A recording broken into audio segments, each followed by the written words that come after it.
Hi, I'm Dave, and welcome back to that. I'm glad I heard that. And today I have my friend back, Dr. Doug Carpenter. Welcome, Doug. Thank you. Doug is the owner and operator of Insight Counseling Services. They have 16 licensed counselors in their practice. They're located in Rochester, Michigan. And in their practice, they can handle almost every type of need for anyone, depending on what you're dealing with in your life. Doug has helped us with talking with families over the years about raising adolescents. Recently, he was on the podcast talking about his book and his understanding of how to raise a non-alpha male in an alpha male world. And at the end of that conversation, when Doug and I were talking off the camera, he said the next time he comes back on the podcast, he would like to share about sexual trauma and males. And so today we were able to finally sit down and start that conversation. So Doug, thank you so much for being here.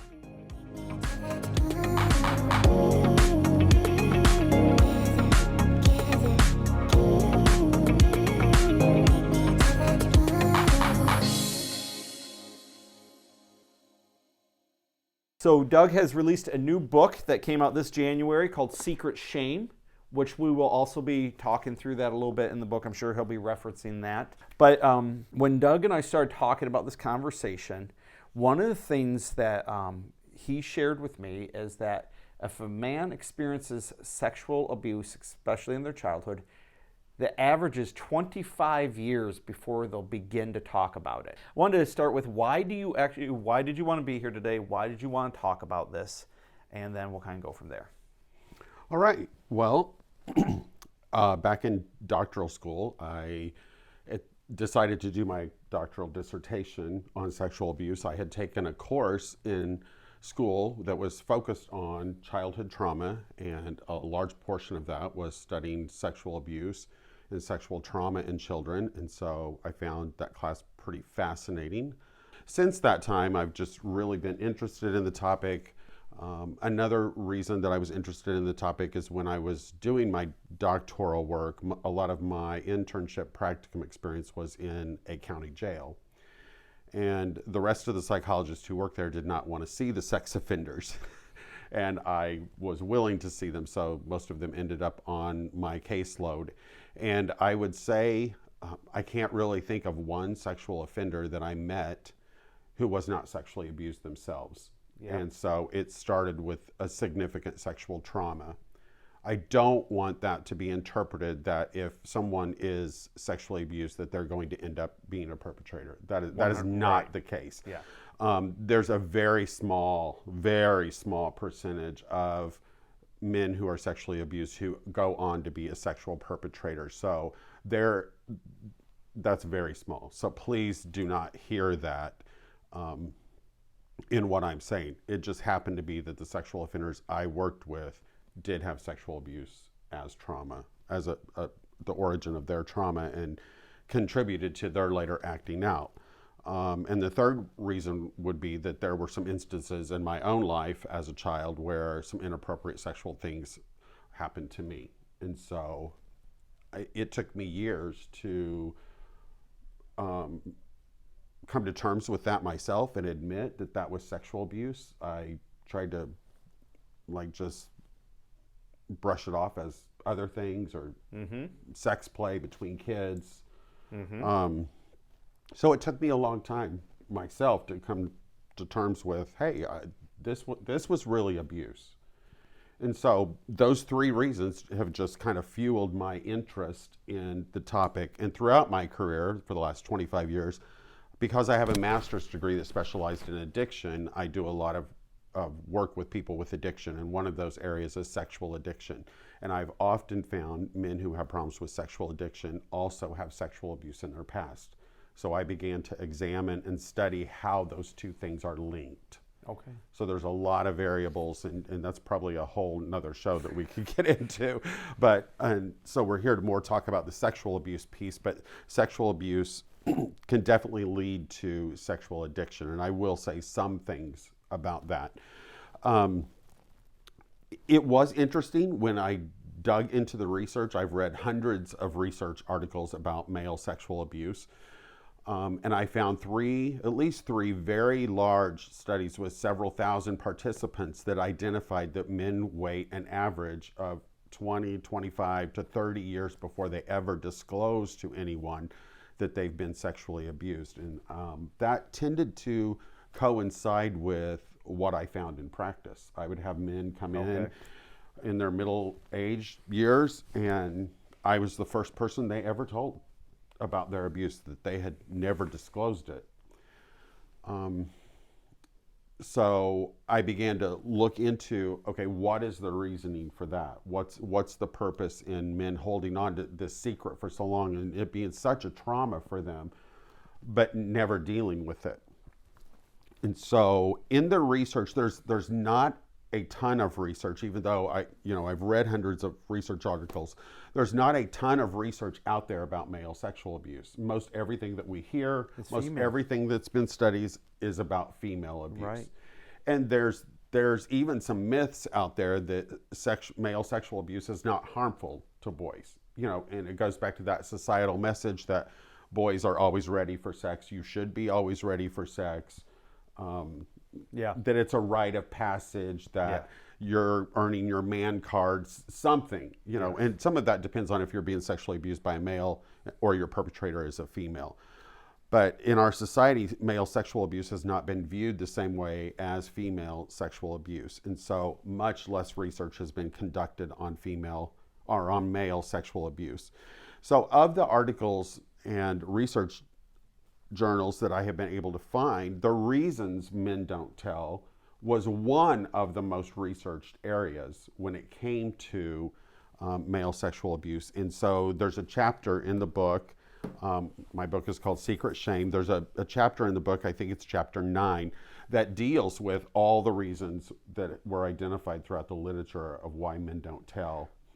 And there's probably... Could you give us a couple of highlights, absolutely. Please? There's probably over 40 reasons in the book identified that I found throughout the literature or have come across myself in treating men of sexual abuse. And the reason I named the book Secret Shame is the number one reason why men don't tell. That through this process of shame, they've made a lot of negative and false interpretations of themselves and of the situation. So depending on the age at which you were sexually abused, part of the problem is if you were very young, you may not have the cognitive ability to even recognize and understand what was happening to you. Mm-hmm. It may not be till 25 years later that you go, that was not right. What happened to me? That was wrong. That was sexual abuse. Even though I didn't have the words to describe it, I didn't understand what was happening. Another area is some kids are trained not to say those words. How can I go tell you that somebody did this to my penis if that's a word I'm not supposed to use inside the house? Yep. Right? So I can't, even if I know the language to use, it's language I'm not supposed to use. Right, because they talk about shame. You say the word penis, and that could be a shameful word. Depending on how the people respond, but right, that kind of a thing, and or people giggle and different things like that, instead of just saying, no, it's just part of your body and so forth. Yeah, okay. Right. Another significant area, and this goes into a deeper conversation. There are actually two categories of male sexual abuse, and same for female abuse, but one is intrafamilial, one is extrafamilial. So basically that means your perpetrator is either inside your family, so your father, uncle, brother, cousin, someone, within the family. Extrafamilial is a perpetrator that is outside of your family. And in extrafamilial abuse, there is a grooming process that occurs. Perpetrators are extremely calculated. Yeah. I tell men all the time, sexual abuse did not just happen to you. For a while there was this big craze, like probably 20, 30 years ago, around sexual abuse that, you were just in the wrong place at the wrong time. Yep. You were just there. That's a misnomer. That is a myth. You were not just there. Perpetrators are extremely manipulative. They're extremely calculated in what they do. They're very slow at their process, and they're very methodical at what they do. So all these factors go into a child's decision about disclosure. And Another thing in the research is if a child discloses and gets, or even starts to disclose and gets a negative response from whoever they disclose to, they will immediately shut down. And that's another reason why they will hold on to this for years and years and years, because that negative response just shuts them down and becomes fear and shame. Well, because what you're describing is in order for a kid to be able to bring this up, it's taking everything out of them, right? Oh, like absolutely. You're like, I'm going to peel back the curtain a little bit and say, hey, Mom, did you notice that, so-and-so next door, like, sometimes he does weird things. Oh, he's just trying to be a nice guy. Done. Right. Right. Well, we call that incremental disclosure because it's like, I'm going to give you a little bit. I'm going to lay a piece out here and see if you bite. So I might say, Dad, I don't really like Uncle Bob. And then I'm just going to leave that there. And if you say, well, he's just weird, you're not inquiring. Like, where's the, oh, really? Well, tell me about that. What's going on that you don't like Uncle Bob? The kid's not having an opportunity to disclose, but they're testing you.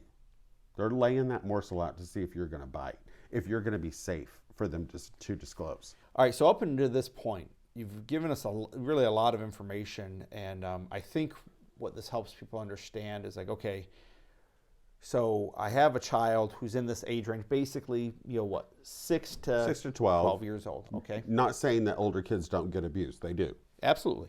But, so now that we've literally scared the hell out of every parent, and I'm sitting here freaking out about my own life, give us some tools. What are some things parents can do to, A, make sure that door is flung so far open with their kids, and then also, if they do start to get this sharing, incremental sharing, as you call it, then what to be on the hunt for? Well, I would say relationship. Okay. You need to form a relationship with your child and have an open dialogue. In our house, we talked about the whole swimsuit area of your bodies. I used the medical term for their parts. We didn't nickname our body parts. Yep. I think you need to be straightforward with that. I think educating your child, like I said, I spent time telling my kids before they went somewhere, this is appropriate behavior, this is not appropriate behavior. These are healthy kinds of touch. This is not healthy kinds of touch, or if a person touches you in this area. I also talk to them about what is appropriate touch. A doctor can touch you, I can touch you. What is the reason somebody would need to touch you in that part of your body? I think the biggest thing I did was what I mentioned about telling them that this is an adult issue, because more than likely an adult is doing this to them, or an older kid. So this is an adult issue. You need to come right to Dad and tell him that this has happened, and not delay, not wait. Even if this person threatens you or tells you have to keep this a secret, you are my little buddy and we don't have any secrets. Yep. So that's where it goes back to the relationship piece. Knowing your kids, having an open relationship with them, an open dialogue with them. I did not shy away at all with my kids when they had questions about sex. Mm-hmm. In fact, I trained my son so well that there were times he would ask me questions and I would be like, oh my word, I can't believe this kid just asked me this. Right. But I'm happy that happened. It's you or YouTube they're going to. Yes, if I don't educate 100%. them, somewhere, someone will educate them, and I wanted them to have the appropriate information. Yep. So I would just strongly develop a relationship with your kids. And the other thing is, when your kid tells you something, do not freak out. Do not react over the top. You need to treat these matters as factual, as they're just giving you information. And here's another thing. When I see this all the time, parents will find kids age 4 to 7 playing, I'll show you mine, you show me yours. That's totally normal, because it's at that stage of life when kids really start to comprehend that boys and girls are anatomically very different, and they don't understand your part if you're the opposite. So If you catch kids doing that, do not freak out. Right. Don't go to the room. Go. What are you doing? Right. You know. Yeah. Okay. This is just part of life. It's just trying to figure out the differences between boys and girls. Don't make a big deal out of it. Just educate them, but tell them that that behavior is not appropriate. You know, and just be a parent, but don't react huge. If they come to you and start disclosing issues of a sexual nature, or even asking you just questions, don't react in a big way. You're the adult here. You need to maintain control of your emotional state, the information that you impart to your kid. And the other thing, the second word that I would use is be curious. Okay. When your kid says something to you, be curious. Ask them. When someone, people make fun of psychologists in the questions that we ask, but we ask them for a reason. When someone begins to tell me something, and I think there's more to the story, I will just simply say, tell me more about that. And if you feel like your kid is giving you a morsel of something, stop and think about that and say, well, tell me more about that. Mm-hmm. Be curious about what your kids are telling you. Be curious about what they're saying to you. Be curious about what they're doing on the internet. Be curious about their friends. Be curious about the other adults that they're drawn to. I know my son, I'm not much of an outdoors person as far as fishing, hunting, that kind of thing.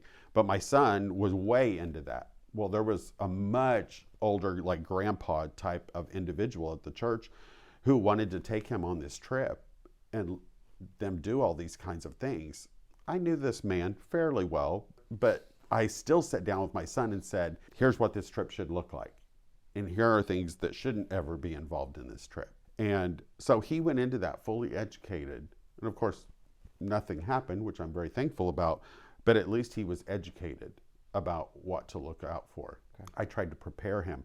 And then when he got back, I was very curious about his trip. Tell me, I wanted a play-by-play every day. What'd you do? What time did you go to bed? Where did you sleep? Where did he sleep? Mm-hmm. Were you cold at night? Did you guys cuddle? Right. I was curious. Don't be afraid to ask questions. And I even have to tell this to other therapists, that when you meet with men, a lot of times men will not tell you if they were sexually abused unless you flat out ask. You have to be direct. Now, with your child, you can ask direct without being authoritarian about it. You can ask in a question of curiosity. And so with relationship, it's always about setting aside that time. And I know for me as a parent, it's like, getting to the end of the day, sometimes that's just the goal, right? And so you want to power through, you want to rush through a couple of things, and it's like, well, that might be when those things start getting talked about. And, right. And so that's great information for us as parents, and some of this is like super common sense, right? Your kid's going somewhere, just try to figure out what that means. It is, but parents would rather trust than deal with the situation. So then, as we talk about men who come into your office and you tell just some of the pain that these guys are dealing with and so forth, you're the first person this comes out with, because they share with you incrementally, and then eventually you ask straight out and they go, yeah, I was sexually abused, right? Layman's understanding of confession, of bringing something out, that's got to be relief at some level for this man to finally put the pieces together and say to someone trusting wise, okay, do that. I think it's equally fearful and equally relieving. But before that, all they had was shame. All they had was shame. Right. Now there's another thing. There's fear and relief. And relief. Okay, so, and obviously you're a believer in Jesus. Right. And so forth. And so what is the hope? What is the redemption look like for a man who is able to bring this forward and start to talk through it? What changes in their life, and does it get better for them, and how? Well, it absolutely can get better for them. There is a lot of hard work to do. A lot of men who come into treatment think, I'm the only man this has ever happened to. I'm the only boy this has ever happened to, or I don't know anyone else this has ever happened to. When statistics tell us that 1 in 6 boys by the time of 18 will have some kind of sexual encounter that they did not consent to or want to participate in or expect. So it happens way more frequently than anyone is aware of. So first of all, you have to break through that idea of that I'm the only one. Okay. The second thing is you have to break through what's called the masculine veneer, that we tend to, as an adult, use adult thinking and behavior and superimpose it on our child self. So one thing I always hear is, why didn't I stop it? Why didn't I stop it? Why didn't I hit him or kick him? Or you didn't have that power. Yep. You know, you cannot superimpose adult capabilities and thinking and physical agility and ability onto an 8-year-old boy. You know, so I have to separate that out for them and help them to see that they are a very vulnerable young boy who is being extremely manipulated. Mm-hmm. And that's where you get into dispelling the beliefs of self-blame. This did not just happen to you, nor did you participate. People under the age of 16 in this state can't consent to sexual acts. Children cannot consent to sexual acts, even if you went back and instigated it. You did that for a reason. That is not you consenting to sex. And it's hard sometimes to convince people of that they did not consent. This person was highly manipulative and manipulated you on every level so keenly that you were not even aware of it, nor could you even cognitively process it at that age. Okay. You know, and then all the societal messages that we tell men of what they're supposed to like and accept and be goes out the window with somebody who's sexual abuse. They feel weak. They feel taken advantage of. Their body betrayed them. They have all these lies that they've been telling you. So you spend months dispelling all those false narratives that they have told themselves. So the layers of this onion, they keep getting peeled back, and basically your work, and like you say, this is hard work for someone to go through. Right. But it's like, no, that's a lie. Right. That's a lie. Yep. That's a lie. And then whenever I realize that something that I've based my behaviors or actions on isn't true, you know, that makes me have to reconcile everything and go, right. You know, so you go through that. You have to redefine yourself. And so now you're getting to that point, you know, however long that process is, you know, months, year, whatever it is. And the guy starts to understand. It's like, okay, all right, I didn't do this. I couldn't have stopped it. I'm not at fault. You know, okay. Now you're in a good spot finally. So now truth gets to get brought in. So there's a really neat article. I'm the person who wrote it is slipping my mind right now, but I think it's Willis. I think the researcher's last name was Willis. But he talks about coming out of the dungeon. And so at this point, we've worked through the lies. You have to decide to walk out of the dungeon that you've been in since your abuse occurred. You have to recognize that there's light at the end of that dungeon. And so what we want to do now is look at the effects of that sexual abuse and how it's still playing out in your life. What are those false narratives that have led to unhealthy, destructive tendencies and behaviors for you that are playing out in your life now? And how do we begin to change those narratives? And then how do we translate that into changing your behavior? You know, maybe we have to learn to date. Maybe we have to learn to separate love from sex and abuse from sexual intimacy. Yeah. You know, we have to start developing new concepts around love, maybe even God's love, because one of those false narratives is God doesn't love me because I did this. I'm bad. I'm broken. I'm not worthy. I'm broken. I'm damaged goods. I've heard it all. You know, all these negative words to describe a person about how they feel about themselves. And they have to begin to then rework even how God sees them. And that God was with them at that time of the abuse. God never left them. Because a lot of men believe, well, why did God let this happen to me? And they're angry at God. Absolutely. Yeah. God didn't do that to you. Man did that to you. Yeah. And learning to accept God and God's love and that he can help you through this can be a real challenge for these men. I try to show them God's love, you know, just in my work with them.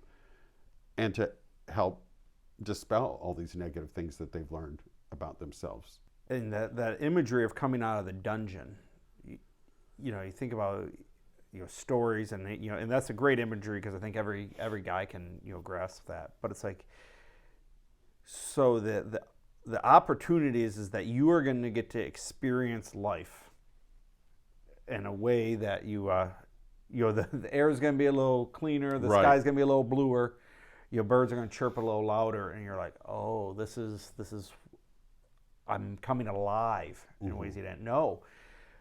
Again, fearful, right? Because that means I got to learn, I got to reprogram. But this idea of rewiring, imprinting, programming, however you want to do it. One of the things I know in my heart that I want people to actually believe is that God can do that. Absolutely. And one of the ways that this happens is by people who have dedicated themselves to study, to learning, so that lie after lie, you can help them dismantle it and go, nope, take that away. That's not you. Right. Nope, that's and not who's you. the father of lies? Satan. Right. 100%. And so, and then in that, to be redeemed in a way to know that it's like, oh my gosh, God not only saves me, but he can rewire me. Right. There's the hope. And it's like, I can't imagine, for you, the guys that you've worked through this with, I bet you, I'm sure some guys stall. They get to a point and they can't go any further, and that's it. Oh, it's too painful. I can't go there. But then there's the guys who keep taking those baby steps and building, getting a new toolbox. And 5 years later, I gotta imagine some of these guys are like, so this is freedom. Mm-hmm. Yes. So there's a book called Courage to Heal, and it was probably the main textbook for female sexual abuse. And the author of that book talks about moving from a victim to a survivor to a thriver. And so I've used that concept in this book, and I use it in my everyday therapy with people that, okay, you came in, yes, you were a victim of this, but now walking out of the dungeon, you are a survivor. You survived this. You're going to find the last two steps of this is making meaning of the abuse, finding some kind of meaning for this. And a lot of times that is that it was not my fault. I had nothing to do with this. This was perpetrated upon me. Yep. And then, and that's moving into the survivor mode. And then moving into the thriver mode is not allowing all those negative behaviors that have developed as a result of your trauma template, learning to turn those around and making healthy decisions for yourself, learning self-care, learning what healthy relationships look like. There's a great saying in AA is that we're only as sick as our secrets. Yes. You've probably heard that before. And so we go through a period of time of letting go of the shame. The shame of this event does not belong to you. That shame belongs to the perpetrator. They hold all the shame. You were an innocent child. And so we go through exercises of symbolically giving back that perpetrator the shame that I have carried for them for the last 25 years. So that's moving into being a thriver, letting go of all these narratives, changing my behavior, seeing what's positive, using my story to help others. Yep. If you look at the 12 steps, step 12 is all about sharing this message to other alcoholics, right? Well, the same is true in sexual abuse. The final and healthy stage is being able to use your story to help others move from being a victim to a survivor to a thriver. Okay.